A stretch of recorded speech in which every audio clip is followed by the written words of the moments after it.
قال اللہ تعالی نتلو علیک من نبأ موسیٰ وفرعون بالحق لقوم یؤمنون ان فرعون علا فی الارض وجعل اہلها شیعا یستضعف طائفة منہم یذبح ابناءہم ویستحیی نساءہم صدق اللہ العظیم۔ آج کی میری گفتگو کا عنوان انبیاء بنی اسرائیل اور ان میں سے سب سے بڑے نبی حضرت موسیٰ علیہ السلام اور ان کی کوشش اور ان کی سعی سے متعلق ہے۔ حضرت موسیٰ علیہ السلام کی بعثت بنی اسرائیل میں ہوئی۔ یہ زمانہ مورخین کے نزدیک آدم علیہ السلام کے زمانے سے تقریباً 3000 سال بعد کا ہے۔ اس حالت میں جو مصر کی اپنی مقامی قوم تھی جنہیں قبطی کہا جاتا تھا، ان کے اوپر حکومت تھی عمالقہ کی، جو ایک دوسری قوم تھی جن کا نسلی تعلق جزیرۃ العرب کے ساتھ لگتا ہے۔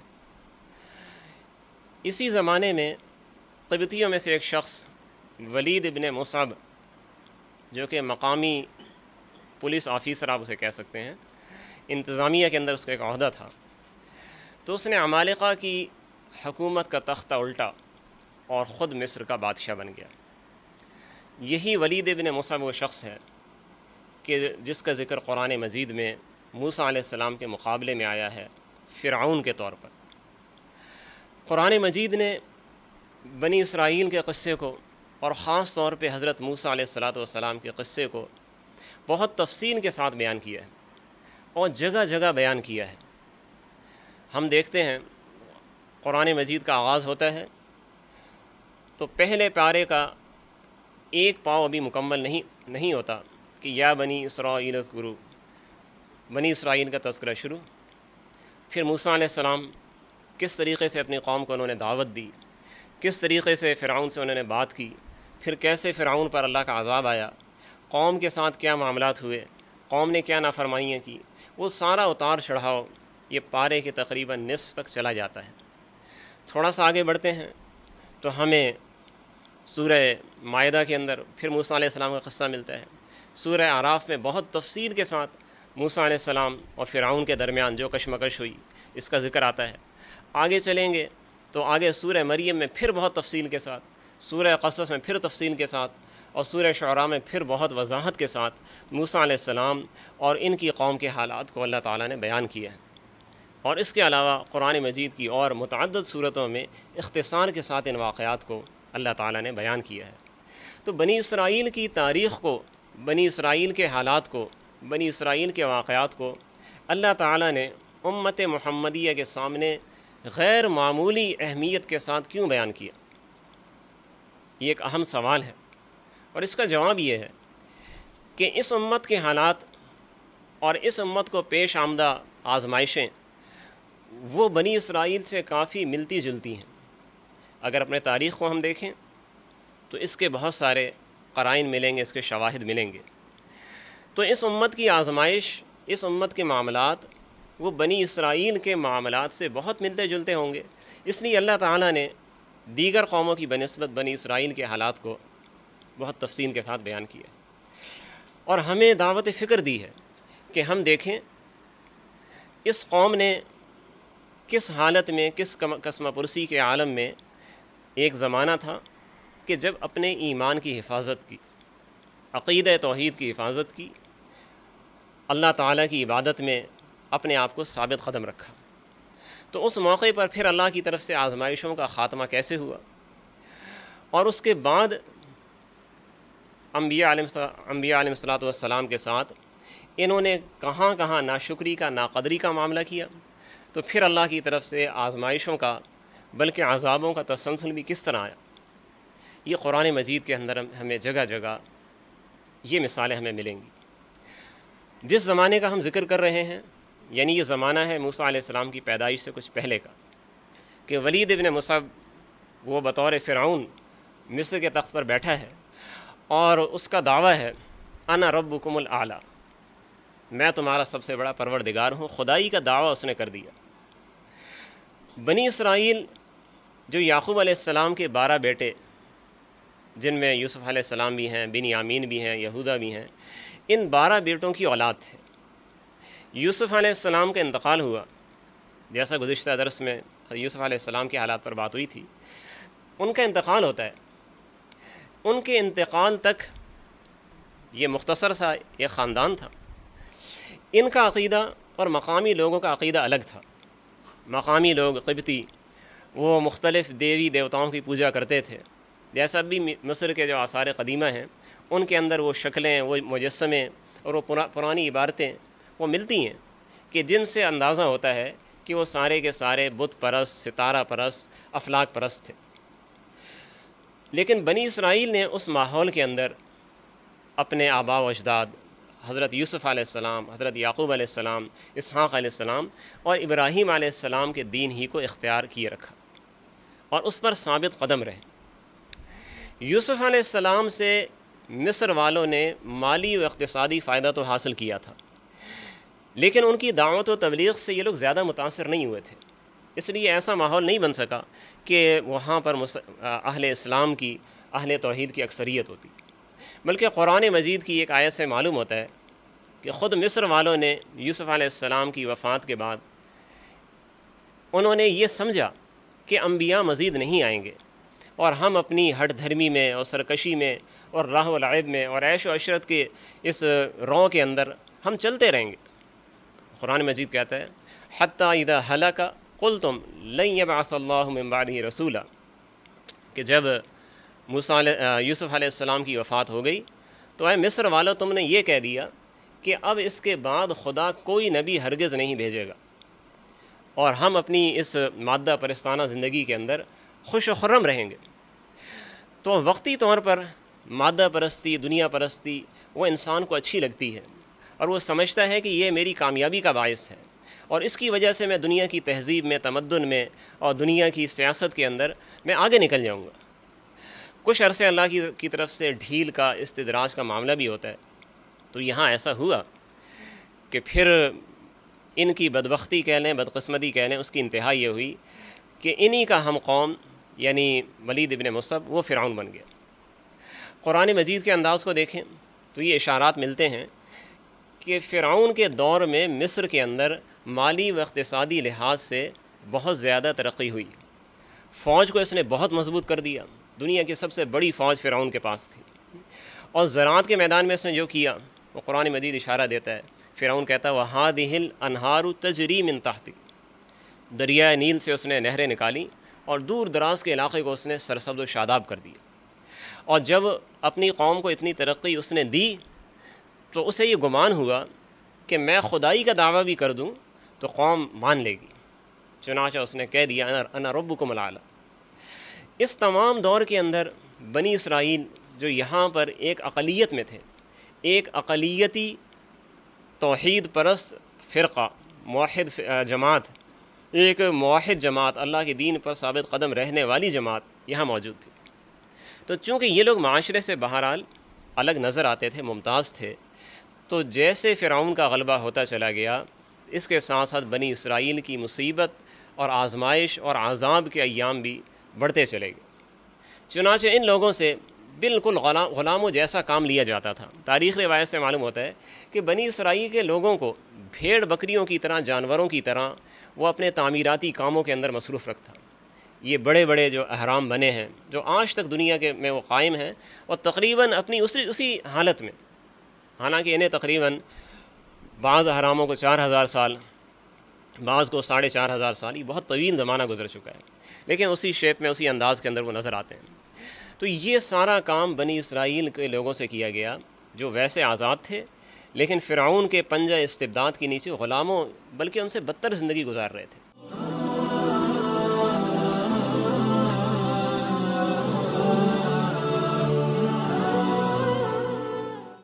تاریخی روایت سے معلوم ہوتا ہے کہ انہیں کھانے کے لیے صرف لہسن اور پیاز، یہ معمولی چیزیں ان کو دی جاتی تھی، اور کوڑوں سے مارا جاتا تھا، شدید تکالیف دی جاتی تھیں۔ اس کے باوجود وہ لوگ جو طریقہ عبادت کا ابراہیم علیہ السلام سے چلا آیا تھا، جو عقیدہ وراثت میں ملا تھا، اس سے ایک لمحے کے لیے دستبردار نہیں ہوئے۔ ان میں اللہ کے نیک بندے بھی تھے، ان میں اللہ کے ولی لوگ بھی تھے۔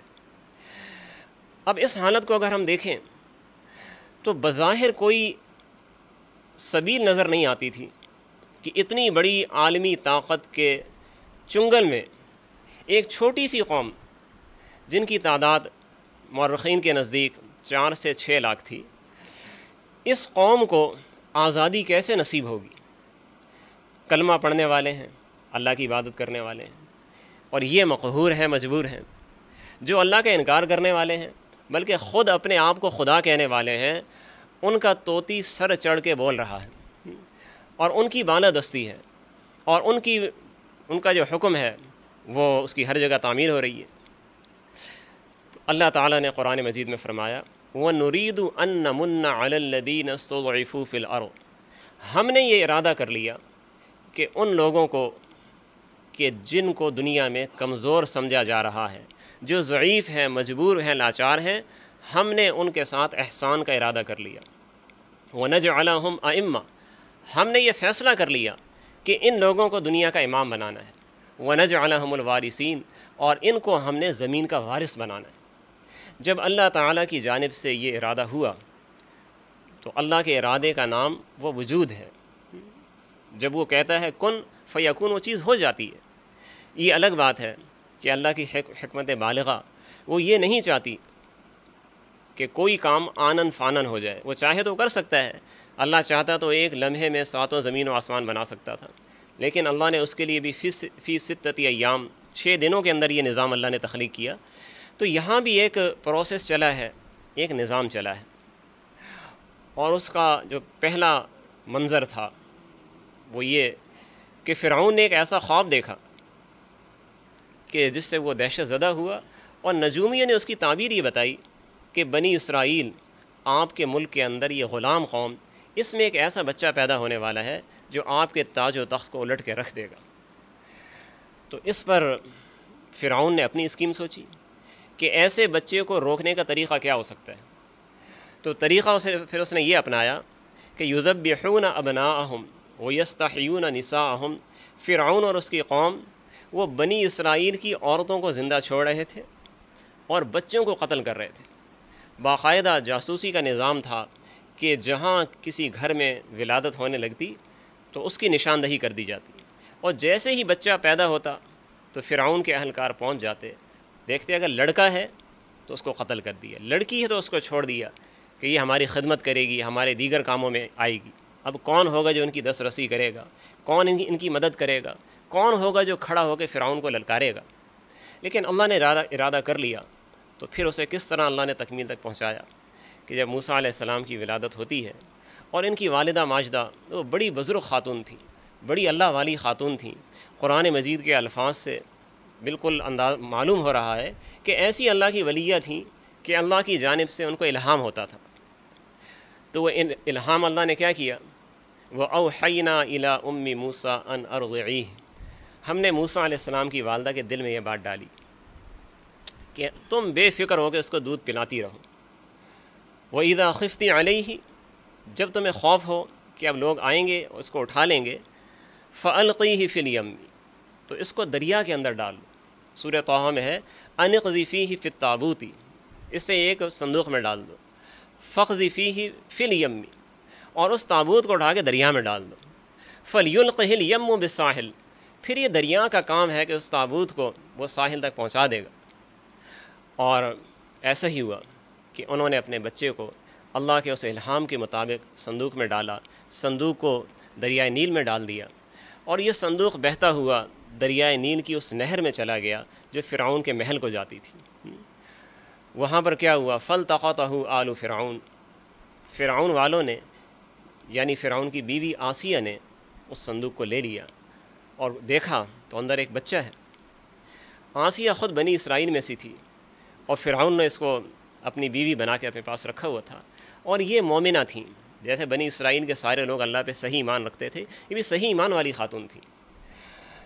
احادیث میں آپ صلی اللہ علیہ وسلم نے فرمایا کہ جنت میں آسیہ میرے ساتھ ہوگی، میری بیوی ہوگی۔ اللہ نے یہ مقام ان کو عطا فرمایا۔ بہرحال تو آسیہ نے بچے کو لیا، جب فرعون نے دیکھا تو اس نے اس بات کو ناپسند کیا، وہ بھی سیاست دان تھا، بہت بڑا سیاست دان تھا، اتنی بڑی قوم کو اس نے قابو کیا ہوا تھا. تو اسے اندازہ کر لیا کہ بنی اسرائیل کسی خاندان کا بچہ ہے اور اسی نے میرے ظلم سے بچانے کے لیے اس کو سمندر میں دریا میں ڈالا ہے. فرعون نے جب ارادہ کیا کہ آسیہ سے لے کے بچے کو قتل کر دے تو اس نے کیا کہا؟ قرۃ عین لی ولک، ارے ممکن ہے یہی بچہ میری اور تیری آنکھوں کی ٹھنڈک بن جائے. فرعون لا ولد تھا، اولاد کوئی نہیں تھی، تو خود اس فکر میں رہتا تھا کہ میرے بعد وارث کون ہوگا. تو آسیہ نے اسی کمزور پہلو کو لے لیا کہ ممکن ہے کہ یہی بچہ ہمارا وارث بن جائے. تو یہ ایسی بات تھی کہ دلوں کو پھیرنے والی اللہ کی ذات ہے. فرعون کے دل میں آ رہا ہے کہ بنی اسرائیل کا بچہ ہے، اور یہ بھی دل میں آ رہا ہے کہ کہیں وہی بچہ نہ ہو، لیکن اللہ نے دل کو پکڑ دیا اور وہ ارادہ نہیں کر سکا کہ بچے کو قتل کرے. اور دوسرا پہلو غالب آ گیا کہ شاید یہ کوئی اور بچہ ہو اور شاید ہی ہمارا وارث بنے. تو پھر موسیٰ علیہ السلام کی پرورش کی اس نے اجازت دے دی.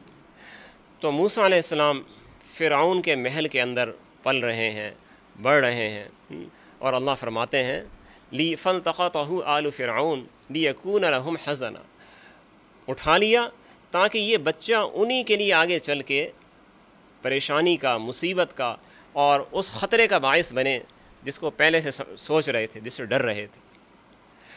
تو یہی ہوا، فرعون کے محل کے اندر موسیٰ علیہ السلام کی پرورش ہوئی، اور اس پرورش کے ساتھ ساتھ اللہ تعالیٰ نے ماں سے ملانے کا انتظام بھی کر دیا کہ دایا کے طور پہ ان کی اپنی ماں مقرر ہو گئی. وہ سارا نظام چلا ہے. اور اس کے بعد موسیٰ علیہ السلام جوان ہوئے، بلغ اشدہ، اپنی قوت کو پہنچے، مضبوط جوان بنے.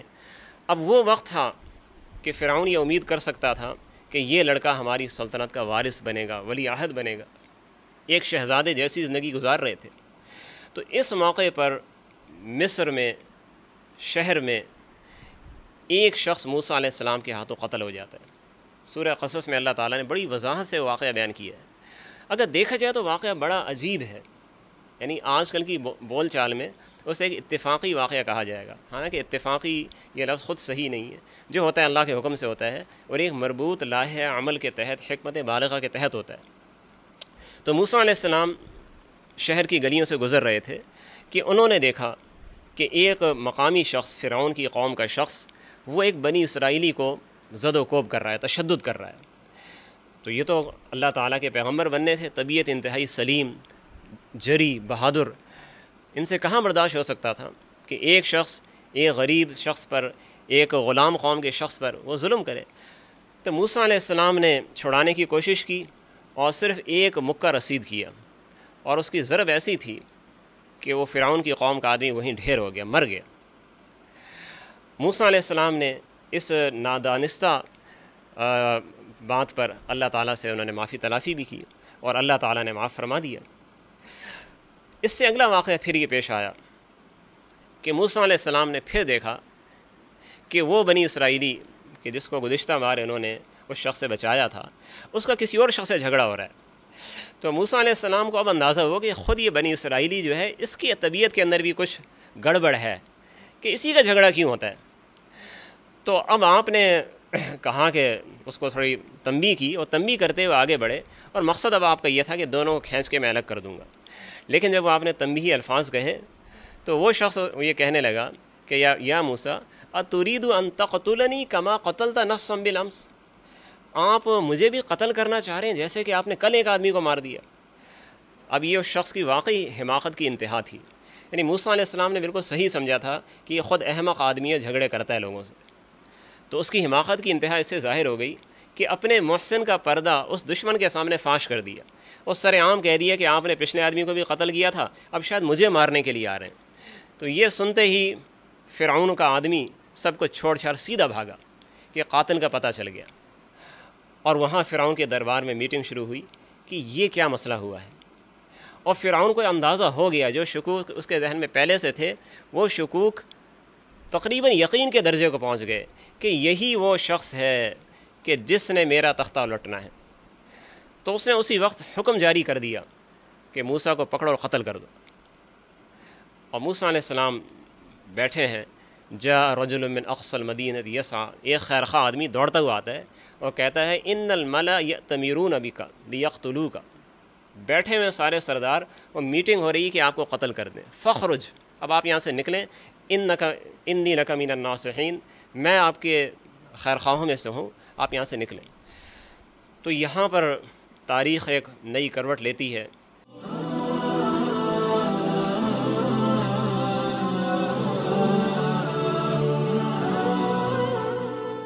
اللہ تعالیٰ موسیٰ علیہ السلام کی تربیت کا نظام شروع فرماتے ہیں، اعلیٰ تربیت کا۔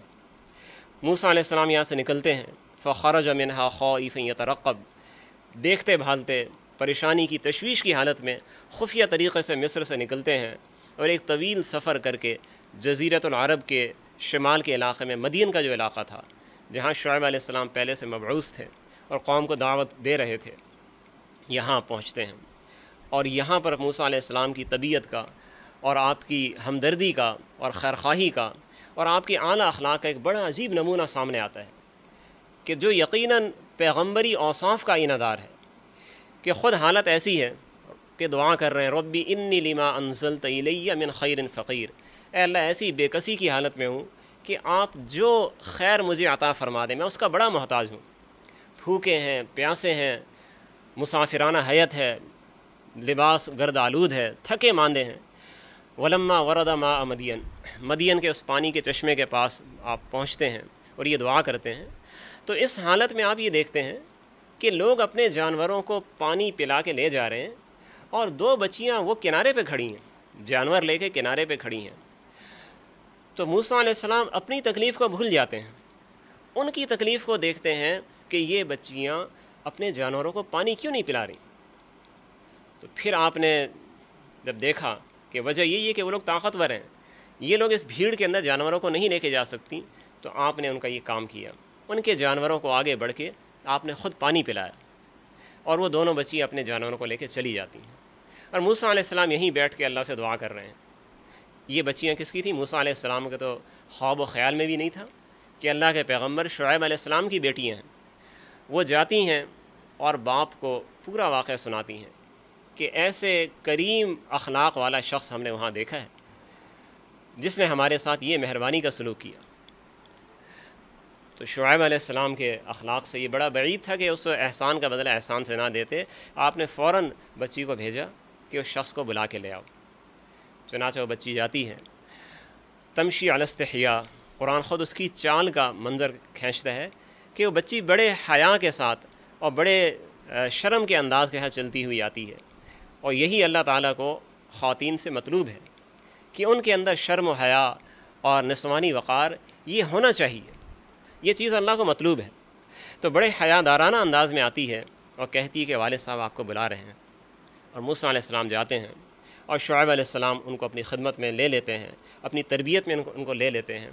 10 سال ان کے زیر تربیت آپ گزارتے ہیں، اور ایسی خدمت کرتے ہیں کہ جیسا کہ ایک مرید اپنے پیر کی خدمت کرتا ہے۔ ان کے جانوروں کو آپ چراتے ہیں، ان کے گھر کا نظام آپ سنبھالتے ہیں، اور اس انعام کے طور پہ، صلے کے طور پر شعیب علیہ السلام اپنی بیٹی کا نکاح ان سے کر دیتے ہیں۔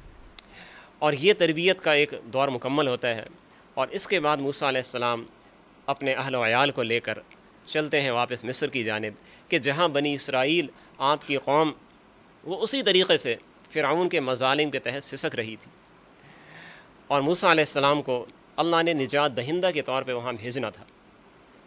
ان سارے مناظر کا ہم ذرا آج کے حالات میں ہم جائزہ لیں۔ اللہ تعالیٰ نے ان کو اسی لیے بیان کیا ہے تاکہ ہم اپنے آج کو دیکھیں اور اپنے کل کے لیے ہم ترتیب بنائیں۔ آج اپنے حالات کو ہم دیکھیں، امت مسلمہ کو، امت مسلمہ کے اندر اکثر 56 ممالک ہیں جو آزاد ہیں، لیکن اس کے علاوہ امت مسلمہ کی بہت بڑی تعداد، کروڑوں مسلمان ایسے بھی ہیں کہ جو کہ غیر مسلموں کی باقاعدہ غلامی کے اندر ہیں۔ اگر دیکھا جائے تو ان کے حالات بھی غلاموں جیسے ہیں، ان کے حقوق چھینے جا رہے ہیں، انہیں جینے کا صحیح موقع نہیں دیا جا رہا، وہ اپنی عبادات میں آزاد نہیں ہیں، اپنی آمد و رفت میں، تجارت میں، کسی چیز میں وہ آزاد نہیں ہیں۔ فلسطین میں آپ دیکھ لیں، کشمیر میں دیکھ لیں، اور ابھی برما کی حالت کو دیکھ لیں کہ جہاں بالکل مسلمانوں سے زندہ رہنے کا حق بھی چھین لیا گیا ہے۔ جس طرح فرعون وہ بچوں کو ذبح کر رہا تھا، یہاں بلا تفریق مرد و زن مسلمانوں کو قتل کیا جا رہا ہے، بستیوں کو جلایا جا رہا ہے۔ 1 مہینے سے اوپر ہو گیا، روزانہ کوئی نہ کوئی خبر آتی ہے کہ فلاں جگہ فلاں دیہات کو جلایا گیا ہے، آج فلاں گاؤں میں قتل عام ہوا ہے۔ تو ظاہری اسباب کے لحاظ سے ہم یہ دیکھ رہے ہیں کہ ان کی مدد کو کوئی نہیں پہنچ رہا۔ دنیا میں ویسے کہنے کو بڑی بڑی تنظیمیں ہیں، اقوام متحدہ ہے، 56 مسلم ممالک ہیں جن میں سے ہر ایک کا اپنا ایک عسکری نظام ہے، سیاسی نظام ہے، OIC ہے، بڑے بڑے ادارے ہیں، لیکن ان میں سے کوئی بھی اپنے ذمہ داری کو ادا نہیں کر رہا۔ تو ایسے حالات میں اور آپ جب دیکھتے ہیں تو ہم کہتے ہیں کہ ان غریب و مظلوموں کی مدد کون کرے گا اور ان کو ظلم کی گرفت سے کون نکالے گا؟ لیکن جب ظاہری اسباب سے ایک لمحے کے لیے ہم نظر ہٹا کے اللہ کی طرف دیکھتے ہیں تو اللہ فرماتا ہے نريد ان نمن على الذين استضعفوا في الارض ونجعلهم ائمه ونجعلهم الوارثين۔ جب ہم یہ ارادہ کر لیتے ہیں کہ کمزوروں کو اٹھا کے اوپر لے آئیں اور غالب طاقتوں کو ہم نیچے لے جائیں تو اس کا پھر ظہور ہو جاتا ہے۔ بنی اسرائیل نے فرعون کے ظلم و استبداد کے دور کے اندر جو سب سے بڑی جو انہوں نے جس چیز پر وہ ثابت قدم رہے، سب سے بڑا جو کام کیا وہ یہ کہ اپنا عقیدہ انہوں نے ٹھیک رکھا اور اللہ کی عبادت سے منہ نہیں موڑا اور اللہ کی فتح و نصرت کے لیے پر امید رہے۔ وہ یہ نہیں کر سکتے تھے کہ پھر فرعون سے ٹکرا جاتے، ان میں طاقت نہیں تھی، لیکن جو کر سکتے تھے اس سے انہوں نے گریز نہیں کیا، اپنے ایمان کو نسل در نسل آگے منتقل کرتے گئے، اپنی دینی تعلیم کو آگے منتقل کرتے گئے، جو ان کے بس میں تھا انہوں نے کیا۔ تو پھر جو اللہ تعالیٰ نے فیصلہ فرما لیا، ایسے حالات پیدا فرما دیے کہ کسی کے وہم و گمان میں نہیں ہو سکتا تھا۔ تو آج جو ہمارے حالات ہیں، برما کے مسلمانوں کے حالات ہیں، کشمیر کے مسلمانوں کے، فلسطین کے، اور اس کے علاوہ خود عالم اسلام کے آزاد ممالک کے اندر بھی مسلمان وہ انتہائی سازشوں کے بڑے گہرے جالوں کی گرفت کے اندر ہیں۔ ان حالات کے اندر ہم کیا کر سکتے ہیں؟ ہم تبدیلی کیسے لا سکتے ہیں؟ تو اس کا طریقہ یہی ہے کہ جو دین ہمیں قرآن کی شکل میں، حدیث کی شکل میں، نبی صلی اللہ علیہ وسلم کی تعلیمات کی شکل میں ملا ہے، اپنی سکت کی حد تک، اپنے امکانات کی حد تک ہم اس سے وابستہ رہیں، ہم اس پر قائم رہیں اور اللہ کے ساتھ اپنی امید کو منقطع نہ کریں، اللہ سے دعائیں کرتے رہیں اور جو ہمارے بس کے اندر ہے اس سے پیچھے نہ ہٹیں۔ دعائیں بھی کرنی ہے، کوشش بھی کرنی ہے، جو ہماری سکت کے اندر جب ہم وہ کر گزریں گے اور وہ کرتے رہیں گے اور استقامت کے ساتھ کریں گے تو پھر اللہ تعالیٰ کی طرف سے حالات کا دھارا ایسے پلٹے گا، ایسے مڑے گا کہ وہ ہمارے وہم و گمان میں بھی نہیں ہوگا۔ وہ اللہ تعالیٰ اپنی حکمت بالغہ کے تحت وہ کل کر دیں، 10 سال بعد کر دیں، 50 سال بعد کر دیں، 100 سال بعد کر دیں، اس کا علم اللہ کو ہے، ہمارا کام محنت کرنا ہے۔ ایک مشہور واقعہ نوشیروان بادشاہ کا ہے کہ کہیں سے گزر رہا تھا، ایک انتہائی بوڑھے آدمی کو دیکھا کہ وہ ایک پودا لگا رہا ہے۔ تو نوشیروان نے کہا کہ بابا اس بڑھاپے کے اندر پودا لگا رہے ہو، اس کے پھلتے پھولتے اور اس پہ پھل آتے تم دنیا سے چلے جاؤ گے۔ تو اس نے کہا میں اسی نیت سے میں لگا رہا ہوں کہ میں لگا جاؤں اور اگلی نسلیں اس کا پھل کھائیں، اس لیے کہ جن درختوں کا پھل میں کھا رہا ہوں ان کو بونے والے دنیا سے جا چکے ہیں۔ اگر وہ یہ سوچتے کہ درخت بھی ہم نے لگانا ہے، پھل بھی ہم نے کھانا ہے، تو وہ بیج بوتے ہی نہ۔ انہوں نے ہمارے لیے کام کیا، ہم اگلی نسلوں کے لیے کام کر رہے ہیں۔